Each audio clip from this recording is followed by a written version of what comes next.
throw it in the booster club.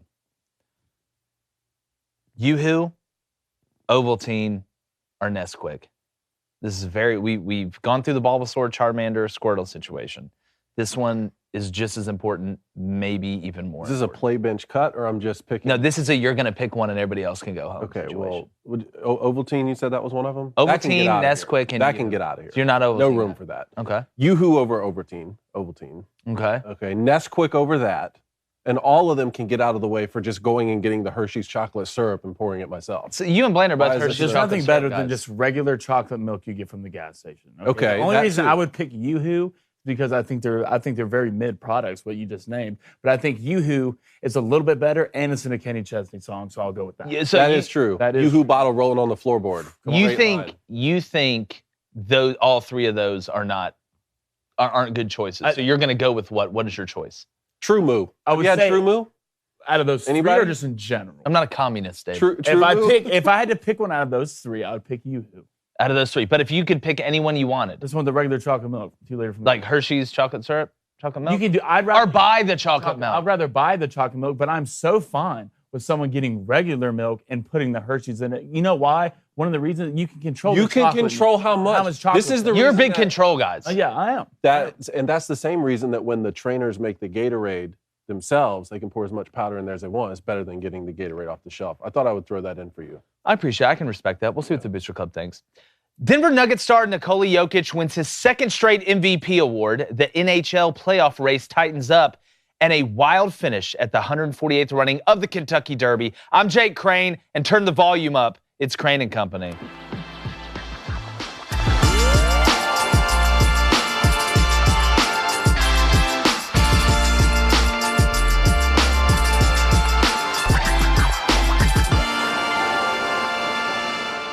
We found out today that Denver big man Nikola Jokic was awarded the MVP for the second straight season. And there's been a ton of back and forth on whether him or Joel Embiid should have took home the award. My answer is simple. Women lie, men lie, the numbers don't lie. The argument for Embiid can still be a logical one, though. His numbers were outstanding, and his team is still standing, which is the most important. He's carried the Sixers, even without James Harden, up to this point, and has battled back from multiple injuries, including a torn thumb ligament and a fractured orbital bone. With all that being said, Jokic has to be the clear winner in anyone's mind once you look at the numbers. If Embiid carried the Sixers, then Jokic may need spinal replacement surgery. He's carried the Nuggets for so long. Jamal Murray has missed over a year of playing, and Michael Porter Jr. has been hurt more than a teenage girl looking for love in all the wrong places. This season, Jokic averaged 27 points, 14 boards, and 8 assists. He was the guy they turned to in big moments, whether it was offensively or defensively. Jokic's season was also historic as he became the first NBA player ever to accumulate 2,000 points, 1,000 rebounds, and 500 assists in a season. Those numbers are Looney Tunes alone. He's also only 27 years old and picked a great time to have a great season, seeing as he'll be eligible for a Supermax contract this offseason. Also, which is the only time to ever feel good about heading toward a Supermax of any sort. Look, the NBA is full of stars, and the young crop is uber talented. But the least flashiest off the court may end up being able to flash the most MVP hardware when it's all said and done off the court. Jokic may be called the Joker, but he isn't playing games with any of these guys. And neither is Epic Will, but we'll get into that. Cone, Blain, bringing you into the party. It's Monday, fellas. Hope you had a great weekend. We know who the MVP is now. Yep. I know we got a lot to get to. And the argument for Joel Embiid, a lot of people picked him. I know Stephen A. picked him. Windhorse picked him. It's amazing. All these people are saying that they voted for Embiid, but somehow Jokic wins it. To me, Jokic was the clear MVP. I mean, the guy's done it for 2 straight years. Giannis did it for 2 straight years before him. But he affects the game in basically every area, even from ball handling. He's a guy that can handle the ball out the top, and he can do a little bit of everything. I actually pulled a few highlights, and none of them are of him scoring. Well, that's what that tells me more than anything. Makes him great. That tells you everything you need to know. No, I know. Makes him great. I think there was a conversation to be had for MVP For sure. at least, right? I don't think he just ran away with this thing. Embiid has had a great season, but I love that the fact this kid won back-to-back MVPs. I think it's very deserving. I think he is too. And Blain, like I've told you, I judge you, and the MVP is a regular season award. You can For you sure. can really say. But I always put a ton of stake in what you do in the postseason. But I'm also smart enough to understand this is a case-by-case basis with different players. To me, Jokic has done everything he could possibly do for the Nuggets. He's done everything he could possibly do. This wasn't a Jokic didn't show up in the postseason, that's why the Nuggets are struggling. This man has done every single thing you can possibly do. Jamal Murray, you got to get healthy. Michael Porter Jr. hasn't been healthy since I heard his name. Since he didn't play really at Vandy, then gets drafted really high, and the dude is just the walking wounded. I feel bad for him. I don't think he's soft. I think he's legitimately hurt, but the dude's made of peanut brittle. Well, the thing about it is I don't think you could go wrong. I wouldn't be mad if Embiid won it. I wouldn't either. I'm not mad that Jokic won it. I'm not going to be mad that both these guys had MVP type of seasons. But I do, first of all, Jokic is breaking single-season records. He's a freak. I mean, has never been done before. I think what he averaged, 27, 13, and 8.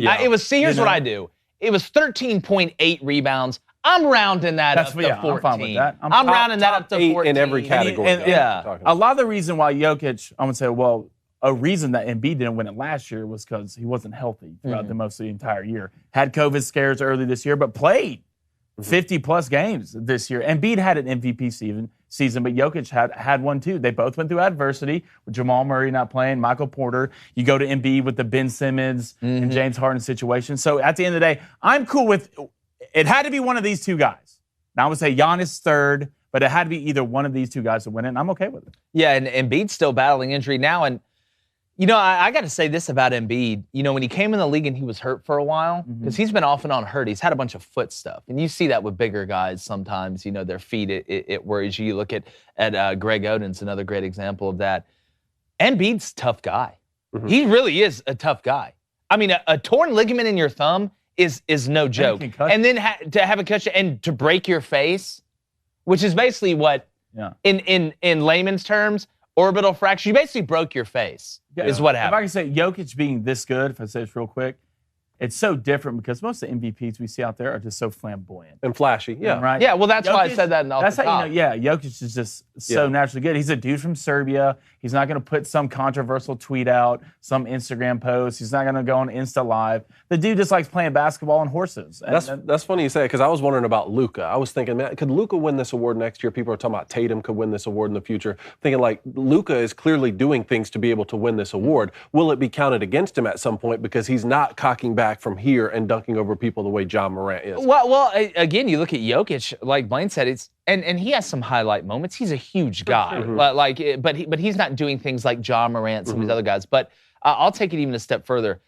I think he encapsulates, and I know 27 isn't the youngest in the league. The league's getting younger and younger and younger. But he encapsulates what we always talk about with this newer NBA kind of superstar guys that are really all about ball. Like, I don't think Jokic, even he plays another 10 years in the league, I don't think he'll be any different by the time he's 37 if he's still playing. I just think that's how he is. But again, it goes to show you when you affect the game in multiple ways. Sometimes the shots aren't falling. Sometimes they're doubling you. Being able to pass, being able to distribute. For a young player, regardless of what position you play, especially with the way the game of basketball is going now, being able to do multiple things will be a huge advantage to you your whole life. And we're seeing it play out in fruition with Jokic. And like you guys said, I don't think, if Embiid would have won the trophy, I'd have been sitting here praising Embiid. I think so. I'd have been praising it. But Luka, if I'm the Mavs, I'm not worried about Luka winning MVPs. I'm wondering, okay, are we going to re-sign Jalen Brunson, or are we going to go get somebody else to give Luka some help? Well, that's funny. That's what I was about to ask for Jokic. Okay, back-to-back MVPs. Clearly, I mean, the Nuggets are going to offer him a super max deal, right? And he seems like the type that when once offered, he will sign it. He doesn't seem like he wants to jump to a bigger market. So, you know, Denver's not known to be a championship-winning franchise. What do they need to put around him in order to win the big one with a talent like him? You got to get healthy. I mean, look, Jamal Murray's a really good basketball player. Jamal Murray, I'll look around at Maxey, Bam Adebayo. Every time I look at an NBA team and see all the great Kentucky players, it makes me realize how overrated John Calipari is for just to make that point. You just look around the league, Kentucky players are just balling every single year. My biggest thing when I'm looking at the way the Nuggets are put together is, you know what you have in Jokic, you know you have that solid foundation to be able to build a championship roster around. To me, I think Michael Porter Jr. can be a really good player. He's just shown you he's never healthy. Jamal Murray, this is really his first big injury. If he comes back and he looks close to form, then you just keep adding smaller pieces around him. But if Jamal Murray, for some reason, just falls off a cliff and Michael Porter Jr. continues to not stay healthy, I don't know, go get Donovan Mitchell. That'd be a great. I was about to Go say, get Donovan Mitchell. Go get Spider. I think Jokic, you go back and kind of when they were playing the Bucks, I think, but in January, he said there's really nothing like being a hometown guy and doing it with the first team. And and there's no Serbian basketball team in the NBA. So I think if he does get a max deal, which he better get a max for deal, sure. he'll sign it immediately. But Donovan Mitchell, I feel like they need one more guy. Yeah, right. For sure. They need even with a fully healthy Jamal Murray. No, with a fully healthy and one more guy. That's what I think. Yeah. I think you get rid of Michael Porter Jr., the Will Bartons. So that's fine. You can have some 3-and-D guys, but try to bring another big name in there because with those three, Jokic paired up with Jamal Murray and one more who's above average, I'd say good. I mean, that's dangerous. For sure. Itself. It's funny you bring up the Bucks because I was going to say Milwaukee is a great precedent, I think, for Denver. They've had a lot of great players throughout their franchise history, but those players almost always jump to a bigger market, right? Look what you're seeing with Giannis right now. He's proven that, no, in Milwaukee, you can be a great talent, stay here, win championships and the MVP. So if I'm Denver, I'm looking at Milwaukee and what they've been able to put around Giannis and say, we can do the same thing here. Yeah. Well, Blaine, honestly, it's a boost club if anybody just believes that Jokic should not have got the MVP. Well, I got something right here. Yeah, what? Alan Adams says Embiid and Giannis should have been 1 and 2 in no particular order. I don't understand how you say that. Again, if you're going off, you had a great season, your team's advancing in a playoff, that's a totally different award to me. This is the accumulation of all the regular season. You see a little bit of the playoffs, obviously, then they vote on it. I just don't know if you're going to say who was the most dominant player during the season, how you can look at what Jokic did and not say, okay, I can totally understand why this guy won the trophy. I just don't. I get the argument for Embiid. Hell, I get the argument for Giannis, but even when you stack the numbers against each other like that, Jokic still comes out better. Yeah, I mean, it's all about efficiency in my. Yeah, it's efficiency. Yeah, it's the truth. I do want to stay in the NBA, Cone. Let's do it. Stay in the NBA. Well, I mean, I'm sure you want to take a victory lap right now with James Harden finally looking like the James Harden of old. I knew I was going to have to hear about this. Every shot he hit last night, I was like, man, I'm going to hear about this tomorrow. Well, go ahead, let's get it out. You brought it up. You brought it up. What, to beat it to the punch? I didn't bring it up. We should I didn't bring it up. James Harden last night, talked to him before the game a little bit. You did? We were texting back and forth. I was like, look, the only difference in what's happening right now is just the shots aren't going in. You don't look super crisp on the jumper on the step back. Last night, if you really watch, it's not like James Harden started taking a bunch of shots. He started making a bunch of shots. Like, it wasn't just everybody's like, oh, well, he's not taking enough shots. He was taking shots. A lot of them were bad shots. Last night, the step back was working. The three was working. And it's all built for James Harden off the step back. Because a lot of people know, even if you polled people that were just casual NBA fans, they know James Harden because of that step back three. That was one of his main things. Then he added the drive to it. People say flailing and fouling. They think that is the engine that drives James Harden's game. No.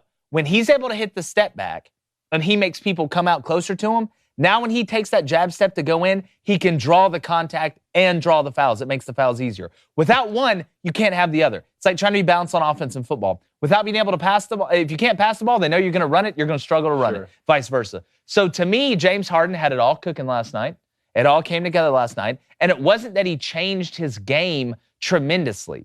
People, especially in the media and sports, they go from one extreme to the other. Oh, he must have done something so extreme compared to what he was doing for it to work like that. No, the shots went in last night. That was the difference. And if he can start cooking like that, with Joel coming back, taking a little bit of pressure off him, we're 2-2, guys. This is a series now. We're 2-2. And I was the one who sat here and said, without Joel Embiid, they're going to get swept. And I believe that. But Joel came back. Game 3 came back. That's why I said they'd lose one. I thought he'd come back game 4. That's the one they'd win. Nope. And then they'd go back. It just shows you. The Sixers, again, Maxey continuing to get better and better and better. You add that James Harden element, guys, and I picked the Sixers before we started this playoff. And now, if you look at the format in the NBA, 2-2-1-1-1, Yep. You're 2-2. You're going one back to Miami. Back to Miami. Okay, one you're probably going to lose. I don't think you're going to sneak around and win that one. You get him at home. You force a Game 7. If you told Sixers fans you would force it to a Game 7 after they were down 2-0, they would take it Hand over fist. For sure. Hand over fist. So good for James Harden to quiet the haters a little bit. But you know what you got to do? You got to get up and go do it again. Well, Miami needs this one. I'll give respect where respect's due. James had a hell of a game. Yeah, he did. And I mean, the huge difference of it with me was the 3-ball was going in. I mean, he went 6 for 10. That's what I'm saying. He went 6 for 10. It looked good, but I still think James needs to do this a lot more. You know, James needs to be that second guy on that team. I don't think you need it to be Maxey. I don't think you need it to be Tobias Harris. You need those guys to play well, but for them to go all the way, James has to play like that guy every game. That's why you went to get him. Exactly. That's why you paid that money, and that's why James has to be the number 2 guy in that lineup who has to go and get it every night. Can't be games off, games this, away or home. For them to win and beat a Heat team, which I watched the last 2 games, it might have been at home, but they look better than that team with Joel Embiid on the floor. They look just better. Well, the Heat don't have an answer for Embiid down low. When they didn't have Embiid down low, Bam Adebayo might as well have been 13 feet tall. But now with Joel, you have to operate in space around you. There's somebody there you have to get through, which leads to more fouls, puts more pressure on you. But what I want to say to this, I think we fall in the trap a lot of times as sports fans or people that cover sports of falling in love with the points. And I'm not accusing you to do this. Yeah, that's not. If James Harden, this goes back to the point I just made. It wasn't that James Harden was making a ton of easy shots or a ton of really hard shots. If he realizes going through that first half that I'm getting good looks, but I am not hitting them, you have to find another way to affect the scoreboard if you're not hitting them. I'm not saying you just stop shooting, but being able to facilitate the way he does down the stretch. Because to beat the Heat, James Harden going out and scoring 31 points, that's great. But you can't beat the Heat by going out there and just trying out scoring them. They're a team, they play team basketball. You've got to move the ball. Something I saw last night is the crispness of the passes, that they were decisive. The Sixers were decisive. It wasn't just everybody stick around the perimeter and then hand it off to James or Joel down low late to make a play. That ball was moving across the perimeter. Guys were moving. Maxey has a bigger effect on the game to me off the ball than he does on the ball. A lot of times if you see Maxey, he'll dribble down and throw one up. But when he gets off the ball, he can really, really create space around the perimeter. A lot of the action that the Sixers run were off Maxey, either coming off ball screens or getting the ball back to the top and everybody rotating. That's what I saw. So guys affecting the game in more ways than just scoring is how you win more games in the postseason. But I agree with you. James got a ball, but there's other ways to ball than going out there and scoring 35 points. That's funny. The criticism of James Harden not scoring is a new one to me. He's always been a great scorer. It's the other side. He can't win. You know, he's not winning. I mean, he couldn't win in Oklahoma City when he had KD and Westbrook. Couldn't win in Houston when he had Chris Paul. Didn't let the experiment in Brooklyn play out long enough. And now he has a big man in Joel Embiid. He looks like the smart man in that decision, though. He's starting to look more and more like that. I do get that. But I've always thought he was an excellent scorer, right? That was never the problem. Well, I think he's been just lacking that lately. That's a new thing. Yeah, he's been lacking that lately. But the thing about James Harden is this, and the way he plays. One, you have the step back. But James Harden's at his best. It's extremely tough to stay in front of James Harden. It is. But the way he plays, the way he can get on your body and just create fouls basically out of thin air. But James Harden's at his best is when he's beating people and finishing in the paint. Because once he starts finishing in the paint, that starts to draw everybody in. And that's when he flows to the right passage of the game of kicking the right pass to an extra pass. But I still think it all has to be somewhat scared of what James Harden can do on offense. It's just going to open stuff up more later in that game. So James has to win in the paint, driving to the paint, and hitting step backs early because they need to be worried about him scoring, not just passing. Yeah, for sure. He's got to be a threat. And I want to move on to the next game after this. The last thing I'll say, it's amazing. You know what I haven't heard anybody complain about this whole playoffs? James Harden's defense. Yeah. You remember 2-3 years in a row, everybody's like, the guy can't play defense. Actually playing some pretty good defense now. I think Joel protecting on the inside obviously helps a little bit. In the NBA, more people can shoot, so it's a little bit different. But again, James Harden defense. Which I think is even a tougher criticism on his defensive days before because clearly he's able to do it. Yeah. Right? It just was choosing not to. So it was like, not good at defense, you're just lazy. If you look at the guards right now, this tells you how much guards matter in the NBA. Just look at the point guards right now in the playoffs, right? Yep. It's insane. It's just stacked. It is. Insane. It is. It is insane. Suns Mavs locked at 2 now. I'm surprised. Chris Paul, if you look at the second game, Chris Paul fouls out. There were a lot of crazy fouls, too. It was kind of just an anomaly of interesting fouls that ended up fouling Chris Paul out. I still think the Suns win the series, but the Mavs have shown fight. Jalen Brunson, again, talk about having a great time to have a great season, or especially a great end to the season with Jokic. I think the Suns win the series, but I like the fight of the Mavs. I do. Finney-Smith just went nuts yesterday. Blain, I'm surprised you didn't take the over for threes on Finney-Smith. I think he had 7. The defense of the Suns on the perimeter, I don't know what's going on, but there were so many wide open shots. I forgot who said it. They're like, dude, they're taking practice shots. Like, they're literally taking unguarded practice shots. I like the Suns to win the series. Okay, it's going a minimum of 6. So you think they win it at 6? Or is this a situation where the Mavs can force one of those Game 7s like you were talking about with the 76? I don't think they're going to beat the Mavs at home. So I think we're going to get a Game 7. I think this is going to go 7. I really do think. I mean, Luka right now has been a problem this whole series, but you're starting to see guys come along with him. And if guys, the role players for the Mavericks, start playing well, Jalen Brunson, look, buddy, this isn't last series. You have to play well this series. You played well last game. I think this goes 7. I do think the Suns win it in 7, but Chris Paul's got to start playing better. Yeah. He's got to start playing a lot, but he is turning over the ball at a rate that he has never turned over basically his whole career. So I will look for Chris Paul to bounce back, but I do think this series goes 7. Okay. 2 tonight. Celtics and Bucks. Celtics down in that series, and Grizz and Warriors. Warriors up 2-1 on the Grizzlies. Booster Club, tell me who you like tonight, the Celtics or the Bucks. I'm going to tell you who I like. I want to say this, though, and you know what? We'll get to the Grizzlies-Warriors in a second, because I'm going to go back on a monologue that I said about Steve Kerr to really drive home the point. Bucks-Celts, though. Bucks, you're up 2-1 in the series. This feels like almost a must-win at home. You stole one at Boston. If they were to steal one back here, it'd even it up at 2-2. But if you think about it, Milwaukee does not want to go to Game 7 in Boston. You don't want to go to Game 7 in Boston. You play 2 in Milwaukee. All right, you're playing your second one in Milwaukee. Then you go back to Boston, then back to Milwaukee. Then, if it's a Game 7, you got to go back to Boston. This is almost must-win territory for me if you're the Bucks, and my bet will reflect that. And we'll get into that a little bit later in the show. But I do want to say, Steve Kerr, talk about breaking the code. Said, oh, Dylan Brooks broke the code. But really, in my opinion, going for the ball, swapping a little part of the head, oh boy, fractured his elbow, Gary Payton Jr. How is this not breaking the code? Let's go ahead and run the clip from the Grizzlies Warriors. Let's go ahead and run it. We got it. Cut 26. Let's go ahead and run it. See Ja coming up here at the top.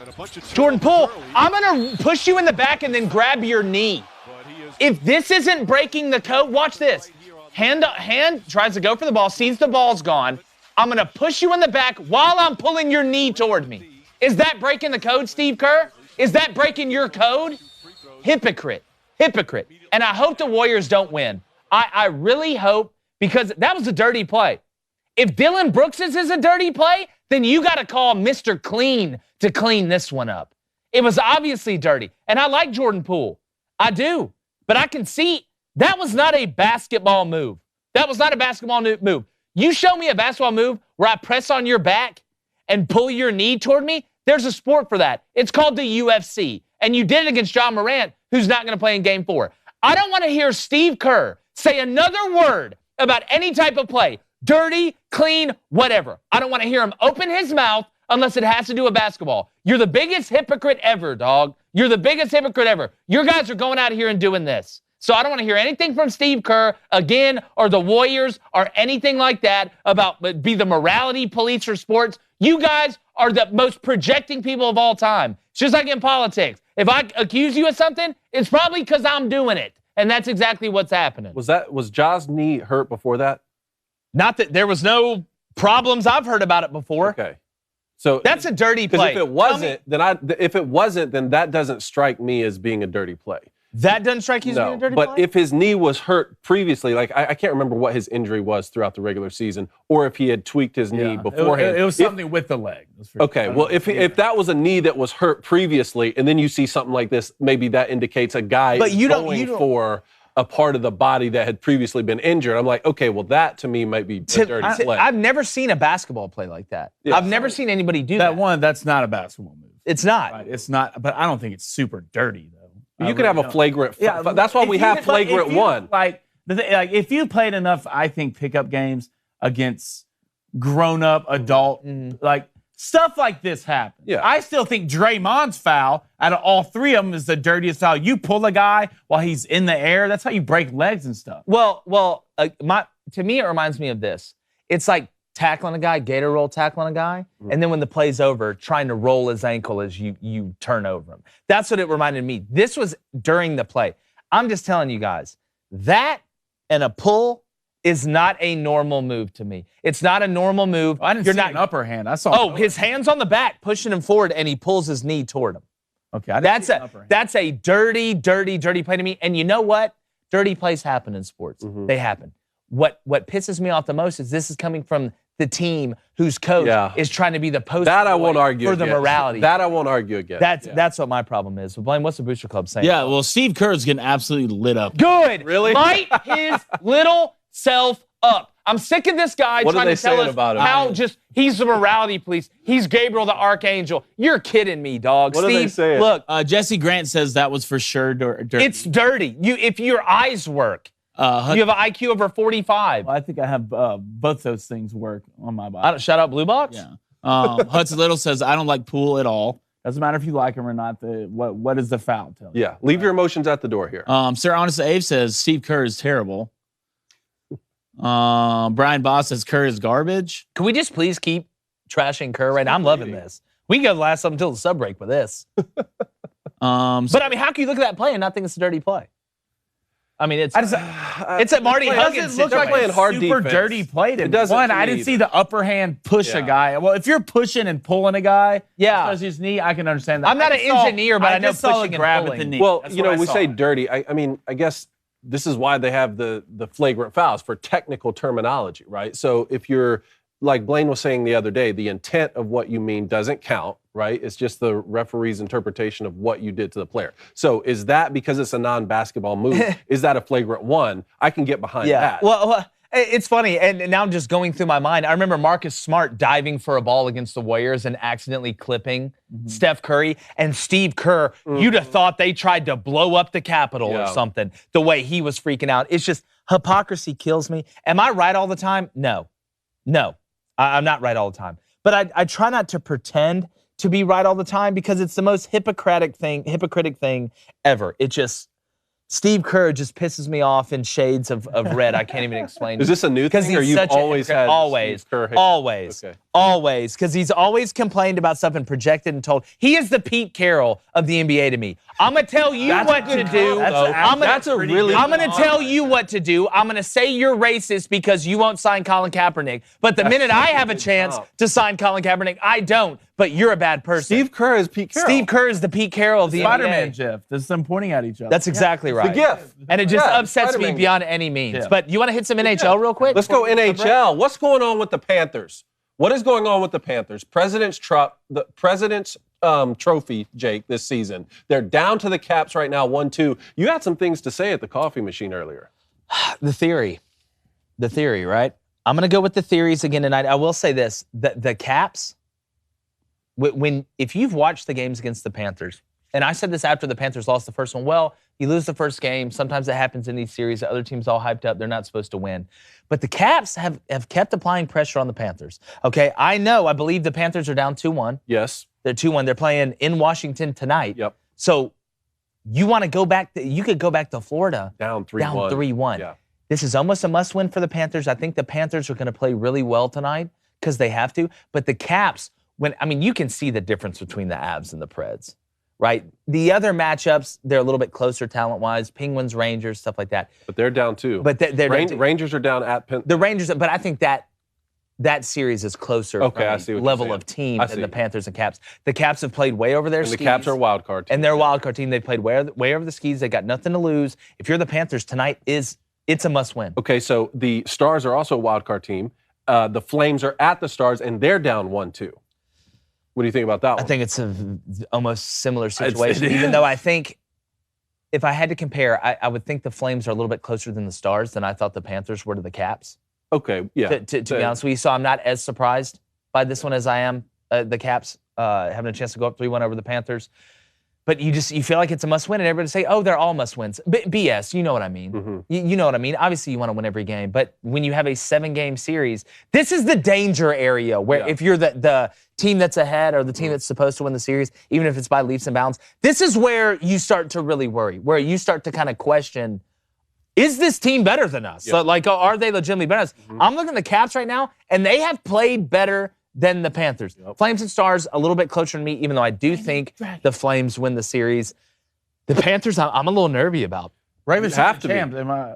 President's They were the President's Trophy. Yeah. Real one. Never doubt Ovi and the boys. Yeah, that's true. Experience, man. Experience. It's not just what happens at Disney World. And then all of the games from last night locked at 2 now. So Canes Bruins locked at 2. Maple Leafs Lightning, Wild Blues, Oilers Kings all locked at 2. Yeah. The only team running away with their series is the Avs over our boys. You know, I almost Don't let it affect your fandom. Yeah, no, it's not. I already Stay said the true to series yourself, is okay. not. The Preds showed me love on social media. Canes, I'm still waiting. Wow. You know, I'm still waiting. You know, it's still there. I could get a call late. You know, we've talked about the NIL. What if they never answer? I'm going to say this. I'm really loving the Lightning Maple Leaf series. Yeah. I just What's not to love? that style of hockey to me. That's like my style. Someone's losing 7-2. Yeah. Which one? We don't know. There's goals getting scored in that one. There's not a whole lot of, hey, let's wait. It's a fist fight. I'm liking the speed and the pace. Did you see how I hit my Lightning over in Maple that game the other day? You did. 4 seconds. I saw the 2 pictures empty on social. netters. 2 empty netters. The last one with 4 seconds left. You could see the energy. Like, you know, in pictures, sometimes you can just see somebody's energy, like almost like an aura, like we're trying to pick which, you know, you go in Hufflepuff, Ravenclaw, whatever. Like out of the Sorting Hat. I was auras, glued for the last 90 seconds because they hit the first empty netter, and I needed this over. I needed this over so badly, and it hit. It hit with 4 seconds left. I got so excited. I turned around. My wife has the camera I saw it. on the phone. Oh, it's great. And I was like, wait, were you recording that? Yeah. She goes, no, even better. And then all of a sudden on Twitter, I see like a storybook, like a pop. That was great. Yeah. It was flip like you book. hit the lottery. Well, you kind of did. Great. Not that good. The overs but, lottery. What a cover. We're gonna Sport. talk. Yeah. Sport. We're going to talk a little more NHL and a lot more when we get back from the break. Booster Club, stay hot. Chop your feet. I want up downs till we get back. Don't make me keep us after, guys. Don't make me keep us after. But if you want to stay after and watch the rest or listen to the rest of the show, head over to thedailywire.com and become a member. It's blowing up over there. Or listen on Apple, Spotify, or wherever you get your podcasts. Subscribe, leave a 5-star review, and share it with your friends and people you've forgotten about once you remember them. We'll be right back with the greatest sports analysis of all time ever that you've ever heard all time.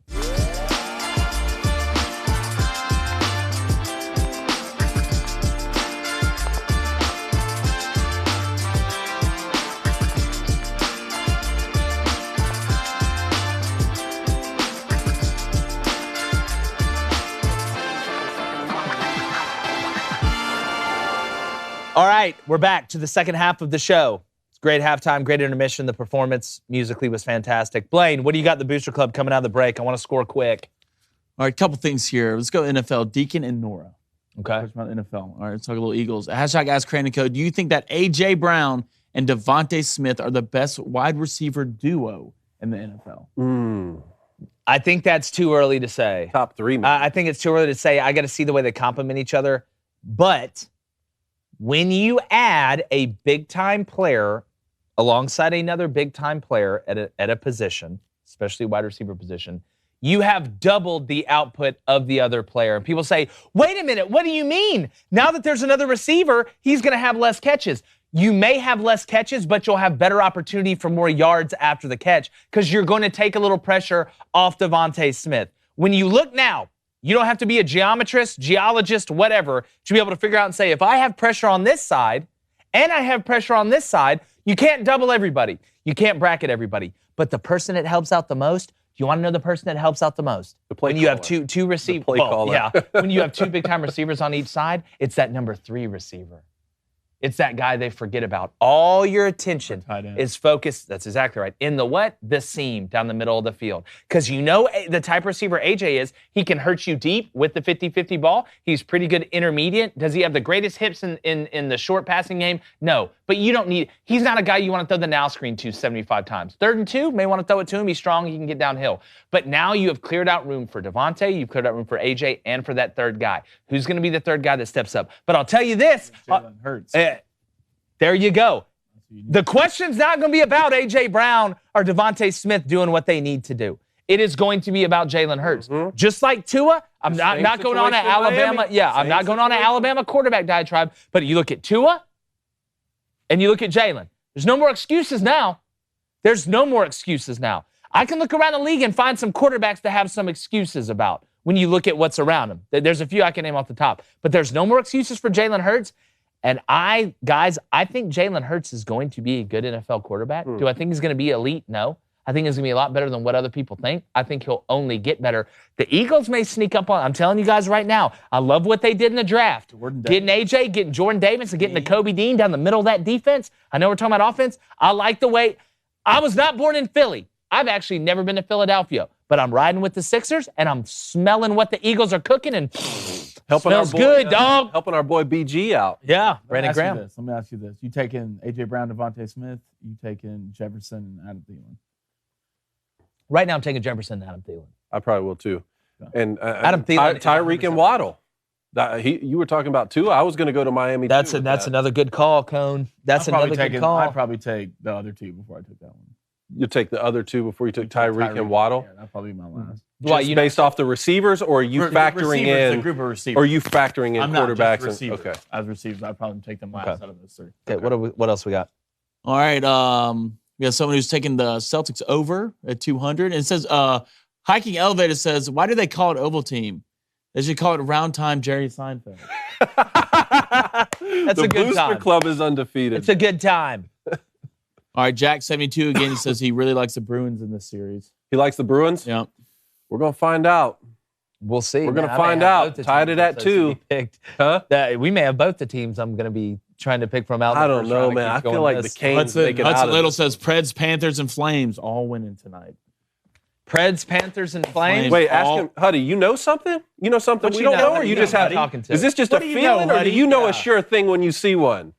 All right, that's what we need to know. One more. I'm going to get back in. More USA, #Crain Company. Who do you think buys the Denver Broncos, and do you think that will greatly affect their potential? We were thinking about it. We were talking about I got to move some funds around my 401k, but got to Elon this situation. You know, Elon, why not? Here's what I'll say. You know who should buy the Broncos? Somebody who can afford it. And it shouldn't be forced on somebody because of what they look like or what they don't look like to buy the Broncos. How novel. I'll say that. Thought. How about it gets sold to somebody that can afford it and somebody that has a chance to manage it, that's given themselves a chance to do that. Not based on what they look like, not based on where they're from. Just whoever buys it, buys it. And we're going to get in this Nashville baseball expansion thing at some point. Whoever buys it should buy it on the merit of financially what they've been able to do and put together, not on the merit of the way they look. That's what I'll say. All right, love that. Adam Lucas says, which NHL team has surprised you the most? It's the Caps. NHL team? In the playoffs? I would say it's the Caps. Okay. I would say the playoffs. I would say the Caps. Yeah. I mean, again, to me, that was one, when I looked at this series, one of the ones I thought had a best chance at a sweep, and I thought the gap between the teams from an ability level was about as far away as any. So it's the Capitals. I'll say the Capitals too, but also the Stars. They're playing the Flames really tough. Yeah, I mean, 2 wild card teams. Whenever a wild card team is hanging around this town on the corner or wherever that Count Crows song goes, you got to respect it. Yeah. But you know what? I'm going to throw you some love. Little F1. Formula One. Miami this weekend. Like a dog with peanut butter. I watched a little bit of the pre-race. Let's show the clip. We'll let you narrate the clip. Come, this is your fastball right here. Let's do it. Let's play this. Cut 18. We got Charles Leclerc in the Ferrari. Started P1. Max Verstappen started P3. Okay? Here's the overtake right here. Here's the overtake. What are you going to do? What are you going to do? It's the best racer in racing right there. These guys are just absolutely insane. He had DRS there, overtook, didn't relinquish the lead for the rest of the race. Again, I was right. There's only 2 or 3 people that race in these races. 2 or 3 people? Yeah, because all you hear about is the 3 people. I don't even know if anybody else races. Well, we heard about Lando because Jimmy got in the car with him. So actually Lando wrecked on like lap 44, which made the race interesting. Jimmy picked the right. Because they brought out a safety car. So eventually it got to where Max was leading by, let's say, 8 seconds, 7-8 seconds, something like that.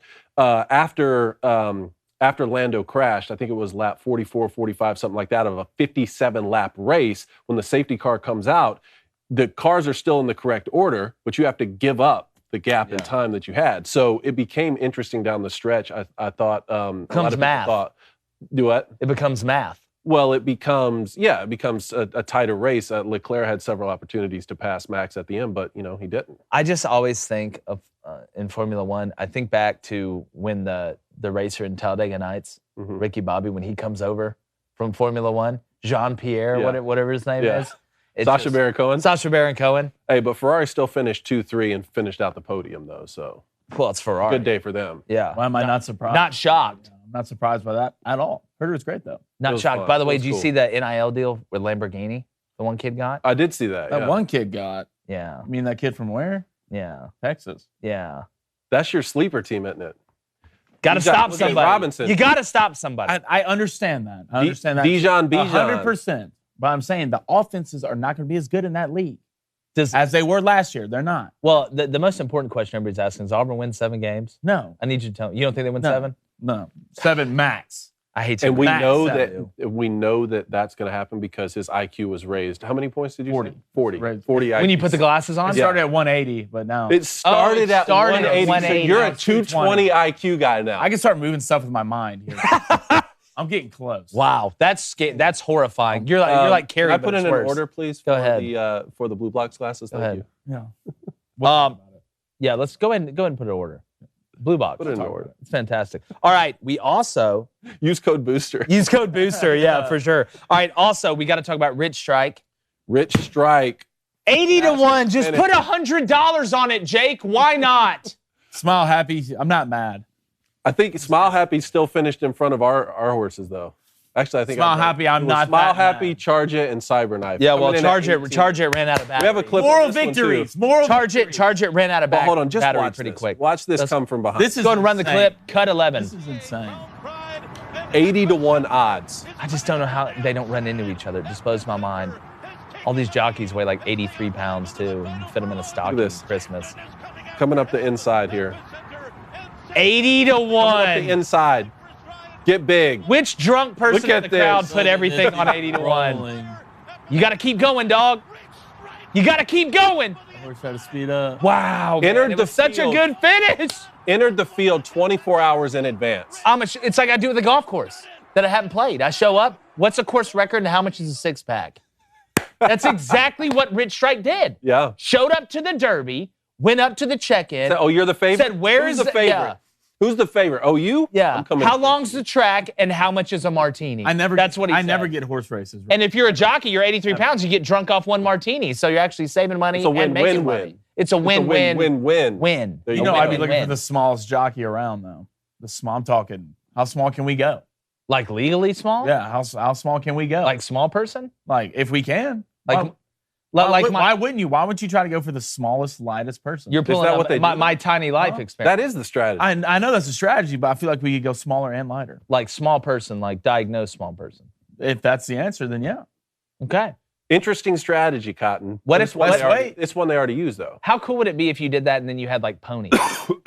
You had like miniature horses? I mean, Is this where we stop? Okay, this is where we talk about Canelo Alvarez. Is this where the lines drop? I love where your head's at. You know what I'm saying. Though. I love where your People would show up. Hey, Tiny people, tiny horses, big audience. world #1 pound for pound boxer Canelo Alvarez went down this weekend. Went down to Dmitry Bivol, Yeah, light heavyweight. it was kind of Battle for the title. it was kind of an underdog weekend. Kentucky was. takes a series from Tennessee in college baseball. Tennessee was just mopping everybody, especially when it comes to series. You had Canelo go down, which, you know me, I'm not the biggest boxing guy in the world, but I know who Canelo is. Okay. And I know how he's expected to win. I know that was big. I know we had UFC this weekend too, with Oliveira not making weight. That's a story for another day. He ends up still winning, which I guess is probably the worst thing that could happen for UFC. God, now. just see what happened to Tony Ferguson.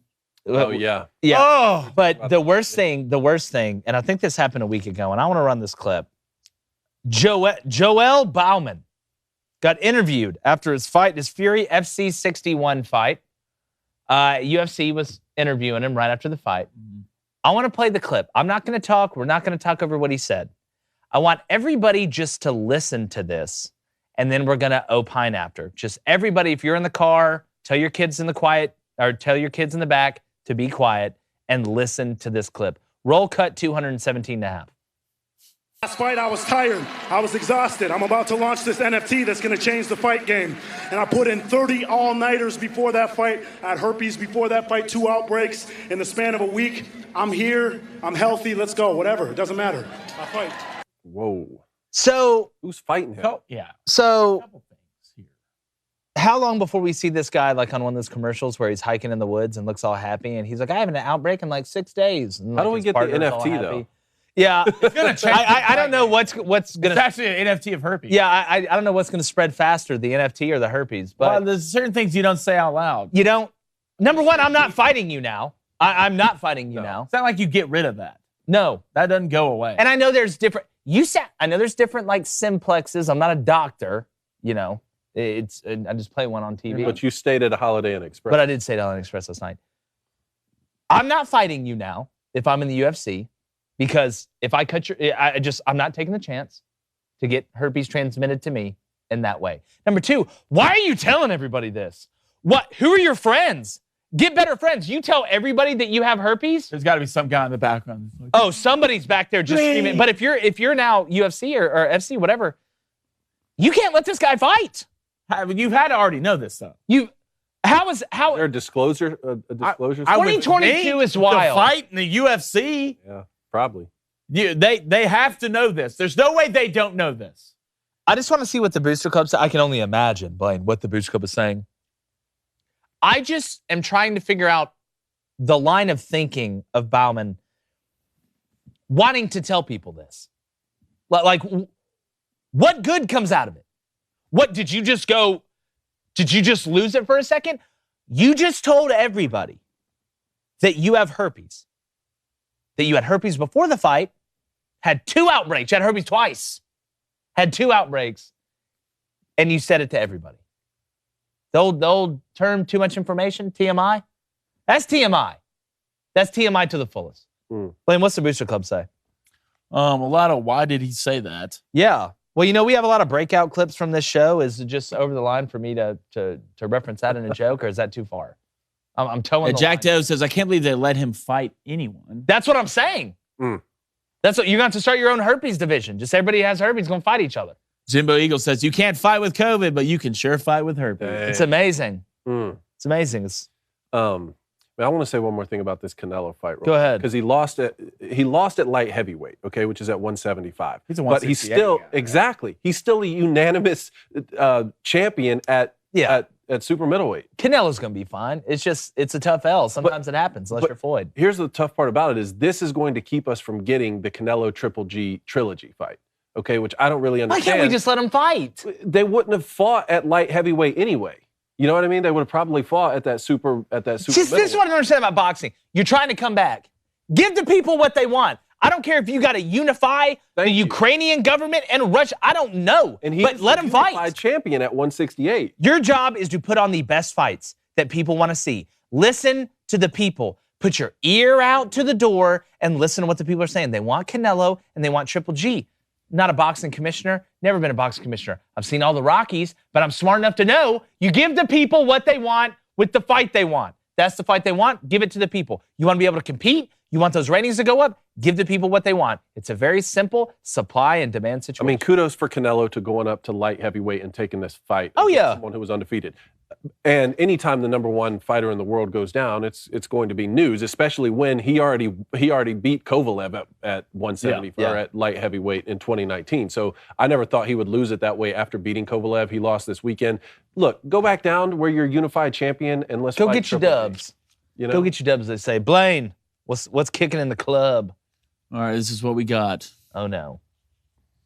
You did pull out a Slap- poll in the other one, too. Yeah, I did. Slap my base. It said there should be their own herpes division. I just said that. That's what I'm saying. Yeah, there should be their own herpes. I mean, Is there? would love to fight and it'd get can they extremely field- weird. Yeah, it gives a whole new meaning to catching the fight. Go ahead. Sister Rick says he's going to take a nap, look back at this interview, and wonder what I just did. Yeah, and why it burns. Go ahead.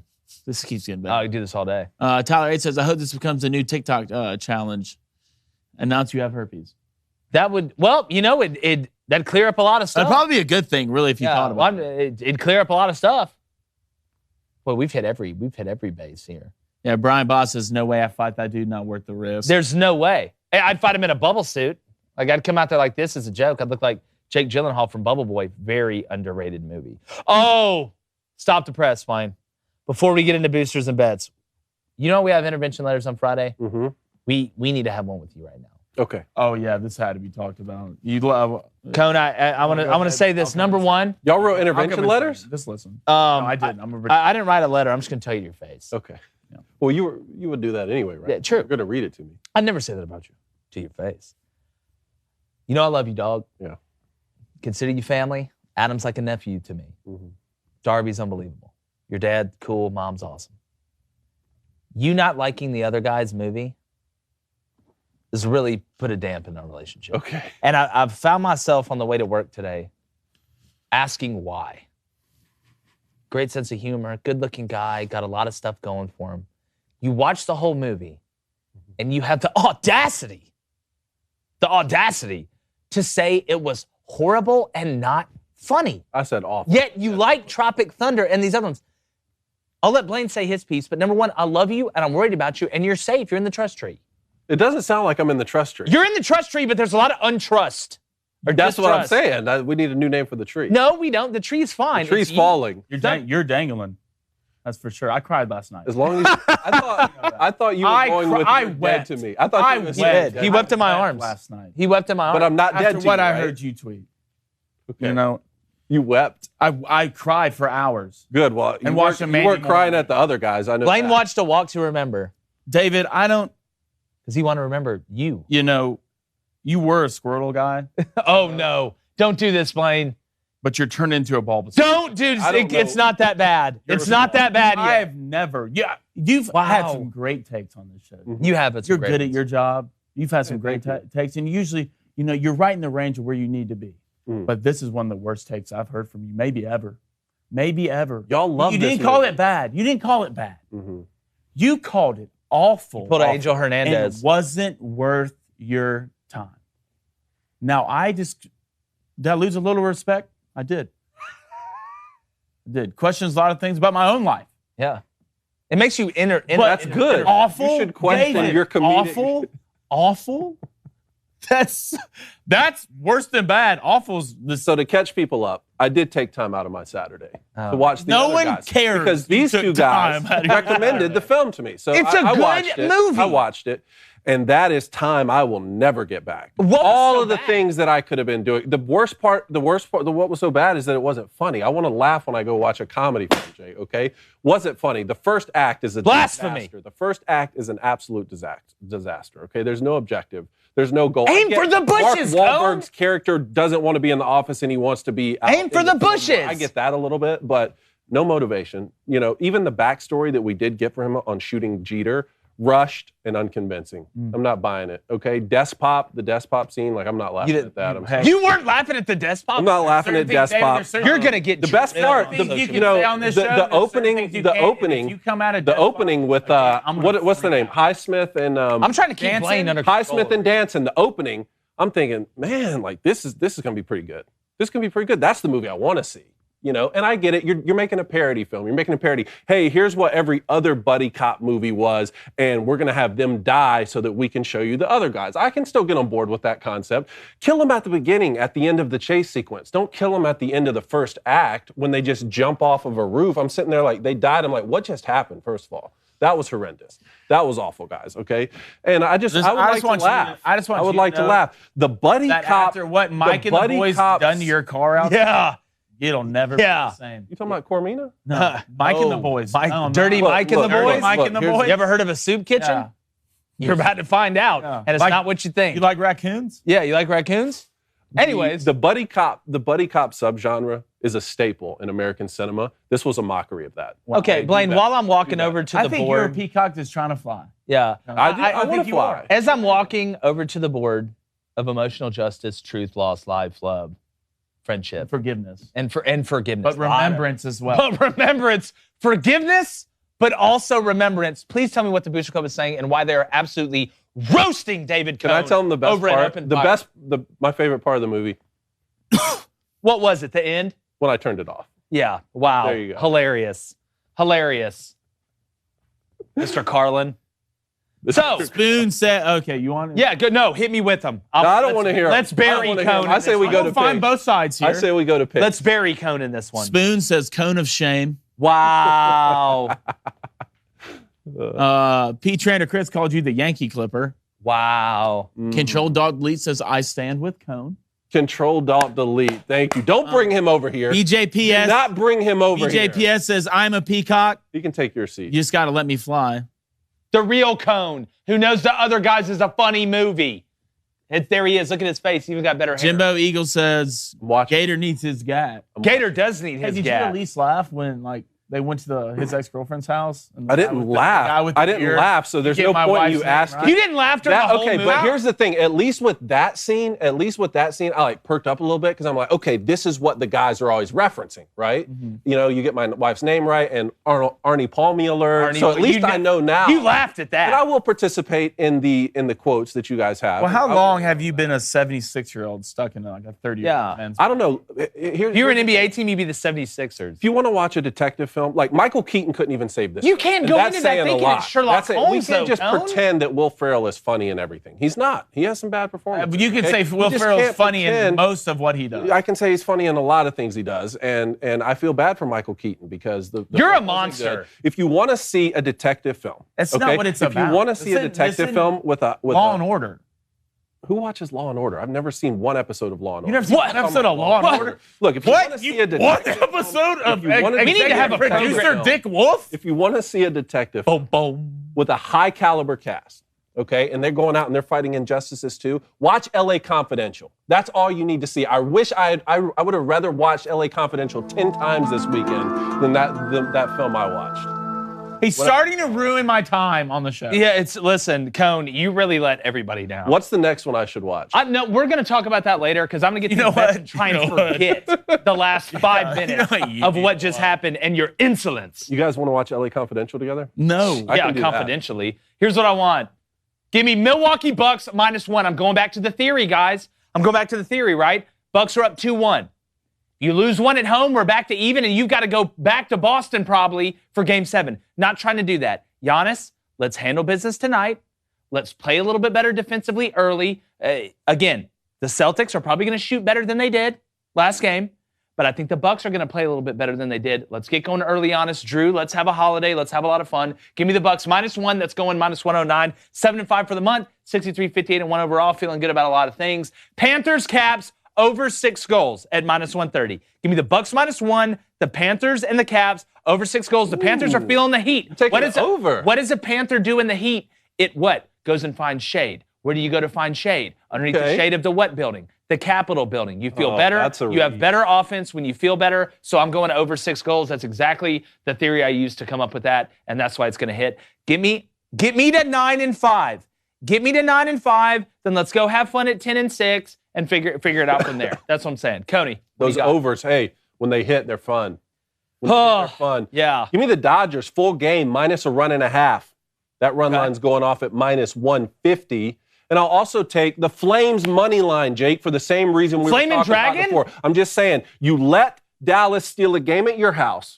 If you don't steal one back in their house, I think this series is wraps. So you're using the theory. This theory is wraps if you don't get this one in Dallas. So you're using the theory. I'm using the theory. I love it. Calgary's going to get one on the road, and it's today. Thank you. And you just like that, you totally redeem yourself. Yeah, now Blain. that's a comedy I can get behind. Yeah. Okay? You see what I'm saying? Blain, what's the beard Unless you telling want to you? work 40 hours One, a you'll week. never redeem yourself in my eyes. I want you to. Well, that's fine. Two, I don't excuse me. live. Can I don't can live tell to my fulfill bets? your expectations. Can I tell of my me, bets, Blain, please? Okay. I appreciate it. Thank you. Hey, I made my own mistake, which I knew I shouldn't have done anyway, guys. You taking player I bet the NBA player props after a 2-0 Thursday. Let's go into Friday and go over 2. Everyone have their best game. It's so fun to see. Great job, guys. Anyways, I'll take the Dodgers. I'll double up with you. Bet buds? Bet buds? I'm taking first 5. What are we doing I'm taking first 5 at a -1.5 point. -1.5. Yes. Okay, so That now was not money my line. mistake. -1.5 point. Everybody Okay. That was not on me. All right. No, it wasn't. It wasn't on you. Hey, Listen, then- guys, we're building the machine as we're going. Sometimes you got to tighten the screws. Yes. Yes. All right, then yes. I'm taking the Brewers money line -160. Pretty good arm on the mound. And guess who they're playing, guys? The Reds? The Reds. Ooh, that's a safe bet. I don't know. Well, the Reds. They did just win a the series. Reds just won a series. So, am I worried about that? Kind of. But, at the end of the day, it's hard to beat a team that's better than you for 9 innings. That's true. That's true. Fair enough on that. Good picks, guys. So overall, we're 26-16 on the month. Baby Cone is going White Sox. Shout out Ben Shapiro. White Sox -0.5 for the first 5. That's going at -125. The kid's 8-1 overall. 6-1 on the month. And he's a Hall of Famer. Yeah. Your son, Your son made the Hall of Fame. He can't even say a word yet. What does that mean? Buy stock now. I saw Ryan Jones, I'm sorry, man. In the chat, I believe it was last Friday, about a 2-month-old that Wait. wants to get in the club. Wait a minute. If you got a baby out there that's good at gambling, let us know. Let's go. We go baby cone The versus rivals another start baby? young. That seventh, rivalry's wow. that, when you're 6-0, that 7th pick and that 8th pick, it's a lot of See, pressure. I could this feel the will be like pressure in the two household. you know, like the two kids who like fight at a young age, but end up having to team up later to beat somebody. You know? Power Rangers. Power There Rangers. you go. Now that's Transformers? All right. So make sure, by the way, before I get into this, you're following us on YouTube. If you're not subbed on YouTube, please get out of that coma. Once you get out of the coma, say hey to your family, let them know you're okay, and then subscribe. Congrats on getting out of the coma. For sure. Also, go to TikTok, Facebook, Twitter, anywhere. Make sure you're following us. Also, dailywire.com. I'm going to read some booster bets real quick. Again, we have so many now, I just have to read the new ones or anybody who's hot. Right now, our leader in the clubhouse of the Booster Club, getting to the Hall of Fame next, is BJPS09XU13. Hey. He's 5-0. He's 5-0. And I do want to say this, and I know we're overtime. I don't care. Sometimes the game goes overtime. Just turn on the TV. BJPS, we thought he was 6-0. He let us know on social media he's 5-0 because the Mets bet he had got rained out that's getting made up on the 20th. You do keep your streak, my friend. You are 5-0. You're taking Steph Curry over 3.5 threes made tonight. I like that bet. Revco 250 is 2-0. Wants Avs Preds over 4.5 total goals. I need to make sure I see the odds on that. Avs might take care of that. Yeah, Avs might take care of that by themselves. Kyle Jenkins, remember, it's going to be minus 200 capped odds. Jason Tatum over 28.5 points. That's going off at minus 114. X-Ray 1219 wants the Avs minus 1.5. Dangerous, man. Aaron from Ad Sales wants Rangers money line minus 115 versus the Penguins. No, not the one from Gotham City. Trevor Robinson wants the Yankees over 4.5 runs. LA Rambling Bear. Warriors Grizzlies over 223.5. Powered through. Wants the Avs minus 1.5. Hope they can power through. Maybe on a power play. See what I did there? Baby Cone. Like I said, White Sox first 5. It's minus 125.